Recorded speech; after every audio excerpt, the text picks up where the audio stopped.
नमस्कार दोस्तों, हर्षित द्विवेदी एजुकेशन में आप सबका स्वागत है। मेरा नाम है विनीत सागर। एक छोटी सी न्यूज़ लेके आया हूँ। NASA's mission to Mars CHAPEA. देखिए, ये कोई एक्चुअल मार्स मिशन नहीं है। This is an analog mission. Analog mission मतलब सिमुलेटेड मिशन है। मतलब अर्थ में ही एक रिमोट एरिया में ऐसा एक हैबिटेट बनाएगा, ऐसे एक एनवायरनमेंट क्रिएट करेगा जैसे कि मार्स में है, और उसके अंदर कुछ लोगों को छोड़ दिया जाएगा।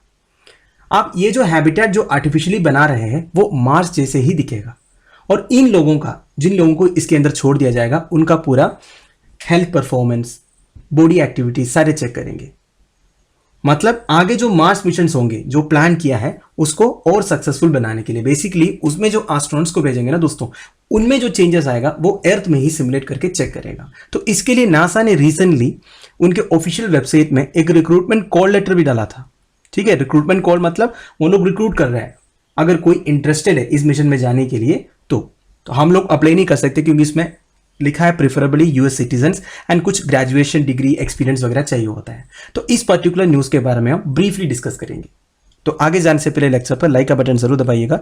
चैनल को अब तक सब्सक्राइब नहीं किया हो तो सब्सक्राइब भी कीजिएगा। हमें सपोर्ट करने के लिए आप चैनल के मेंबर बन सकते हो ज्वाइन बटन के थ्रू। शुरुआत करते हैं दोस्तों, Mars a backup planet.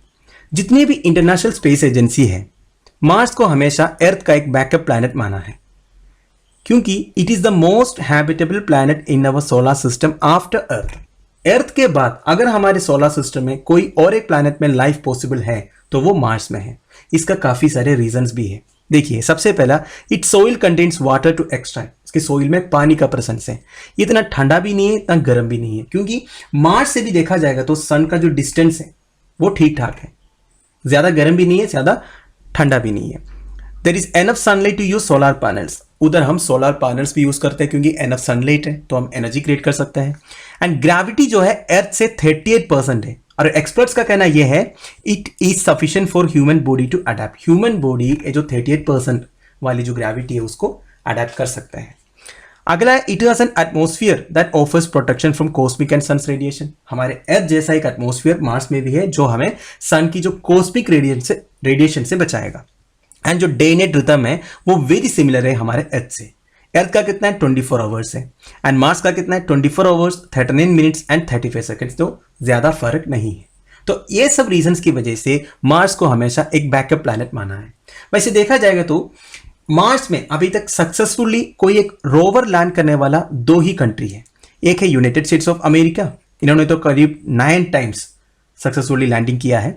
And recently जो चाइना ने किया था तियानवन मिशन के बारे में आपने सुना होगा, हमने एक वीडियो भी बनाया था उसके बारे में। जुरोंग रोवर उन्होंने उधर चलाया था। अब देखिए, सोवियत रशिया भी ट्राई किया था। वैसे सोवियत रशिया में लैंड किया था, पर वो लैंडिंग सक्सेसफुल नहीं रहा। इसके बाद कम्युनिकेशन लॉस हुआ था। अगर मार्स मिशन के बारे में बात करें, मतलब जितने भी कंट्रीज है वो मार्स के ऑर्बिट तक पहुंचा है, उसमें काफी सारे कंट्रीज आता है। यूएसए, रिसेंटली यूएई का होप मिशन आपने सुना होगा, हमने उसके बारे में भी एक वीडियो बनाया था। एंड आईएसआरओ ने किया है, इंडिया ने भी किया है। मार्स का एक मूवी भी आया था ना, अक्षय कुमार वाला। तो काफी सारे कंट्रीज है जो मार्स के ऑर्बिट तक पहुंचा है, पर मार्स में लैंड करने वाला 2 ही कंट्री है, वो भी सक्सेसफुली, वो यूएसए एंड चाइना है। वैसे लैंड तो रशिया भी किया था जब वो सोवियत रशिया था। अब दोस्तों देखिए, वाई इन न्यूज। जैसे कि मैंने आपको बताया, NASA is recruiting applicants now for a year long simulation of life on Mars.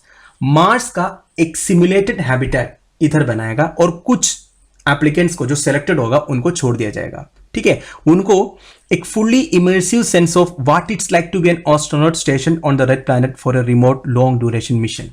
मतलब जैसे एक एस्ट्रोनॉट को रेड प्लैनेट मतलब मार्स ही है, मार्स में जितने भी चैलेंजेस फेस करना पड़ता है वो सारे इन लोगों को भी फेस करना पड़ेगा इस पर्टिकुलर आर्टिफिशियली क्रिएटेड हैबिटेट में। एंड इस मिशन का नाम क्या है? छपिया मैंने बोला, crew health and performance exploration analog related to Mars. तो इसका फुल फॉर्म भी मैंने आपको बता दिया। तो basically this is an analog mission. ये एनालॉग मिशन का मतलब क्या है मैंने आपको पहले बता दिया। बेसिकली जो सिमुलेटेड मिशन होता है इसी को एनालॉग मिशन बोलते हैं। देखिए, it is a series of analog mission that will simulate year long states on surface of Mars. Each mission will consist of 4 crew members. इसमें 2-3 मिशन है, एक नहीं है। एक मिशन में 4 क्रू मेंबर्स होंगे। ठीक है, living in Mars dune alpha. अब ये जो हैबिटेट बनाया है ना इन्होंने, आर्टिफिशियली क्रिएटेड जो हैबिटेट मैंने बोला, इसका नाम दिया है मार्स ड्यून अल्फा। ये आप ध्यान दीजिएगा, इस तरह की क्वेश्चंस यूपीएससी में पूछ सकता है। मार्स ड्यून अल्फा क्या है? तो आपको स्टेटमेंट्स दे देगा इसमें से कौन कौन सा है, ठीक है। तो ये ध्यान दीजिएगा। तो ये पूरा 1700 स्क्वायर फुट हैबिटेट है। During the mission crew will conduct simulated space walks, मतलब जैसे कि मार्स में उनको क्या क्या फेस करना पड़ेगा, जो ग्रेविटी भी है ना वो भी इसी तरह सेट करेगा जैसे कि मार्स में है। अब देखिए स्पेस वॉक्स होगा, provide data on variety of factors which में include physical and behavior, health and performance, मतलब उनका सारी चीजें देखा जाएगा, बेसिकली मॉनिटर किया जाएगा इनकी जितने भी हेल्थ इंडिकेटर्स है, परफॉर्मेंस है वगैरह। And 3D printed habitat will include private crew quarters, kitchen, dedicated areas for medical, recreation, fitness, work and crop growth activities, सब कुछ होगा इंक्लूडिंग बाथरूम्स तो चाहिए, तो सब कुछ होगा इस 3D प्रिंटेड हैबिटेट में। 3D प्रिंटेड हैबिटेट मतलब क्या है दोस्तों, ऐसे लगेगा कि वो मार्स में पहुंच गया है, उनको लगेगा ही नहीं एक आर्टिफिशियली क्रिएटेड हैबिटेट है, ठीक है। अब आप सोच रहे होंगे इस मिशन का इंपॉर्टेंस क्या है, क्यों करा रहे हैं ऐसे। The results of CHAPEA and knowledge gain from this unlocks could impact future NASA missions including those to the surface of Mars. देखिए मार्स को एक बैकअप प्लैनेट बनाने का प्लान तो चल रहा है, तो उसमें सबसे आगे कौन सा स्पेस एजेंसी है, नो डाउट नासा है। तो इस तरह की एनालॉग मिशन से जो रिजल्ट्स मिलेगा या जो स्टडीज होंगे वो देख के जो फ्यूचर नासा मिशन होगा, ओरिजिनल जो मार्स मिशन होगा उसमें वो हेल्प करेगा। Result will also provide scientific data that will helping validating the systems that will be use for actual missions. तो बेसिकली एक्चुअल मिशंस में जितने भी सिस्टम्स फैसिलिटीज वगैरह यूज होंगे उसको वैलिडेट करने का एक मौका भी मिलेगा इस मिशन से। एंड जो क्रू मेंबर से उनकी भी पूरा हेल्थ परफॉर्मेंस इंडिकेटर्स चेक करेगा, तो ये भी पता चल जाएगा ना जो एक्चुअल मिशन में जाएगा उनको कैसे कैसे फील होगा। And this is not only analog mission, there are others including, देखिए और भी अनलॉक मिशन है नासा का, Aquarius, NEEMO, Concordia, desert rats, Hestia, ये सारे जो है अनलॉक मिशन हैं, ये भी आप ध्यान दीजिएगा, ठीक है। आप देखिए शेड्यूल ऑफ चापिया मिशन क्या क्या है, ये सब इतना इंपॉर्टेंट नहीं है, बस मैं आपको बता रहा हूं। अनलॉक मिशन 1 जो है स्टार्टिंग फॉल ऑफ 2022, फॉल मतलब सितंबर में स्टार्ट होगा 2022 में, एंड रिक्रूटमेंट जो है अगस्त 6 ऑलरेडी शुरू हो चुका है। मिशन 2 स्टार्टिंग 2024 में होगा, फिर मिशन 3 है स्टार्टिंग 2025 में, राइट। तो दोस्तों दैट्स एंड ऑफ इट। मुझे आपको बस यही बताना था चापिया मिशन के बारे में, एनलॉग मिशन के बारे में एंड मार्स के बारे में कुछ बेसिक डिटेल्स, क्यों इसको एक अर्थ का बैकअप प्लैनेट मानते हैं ये सब।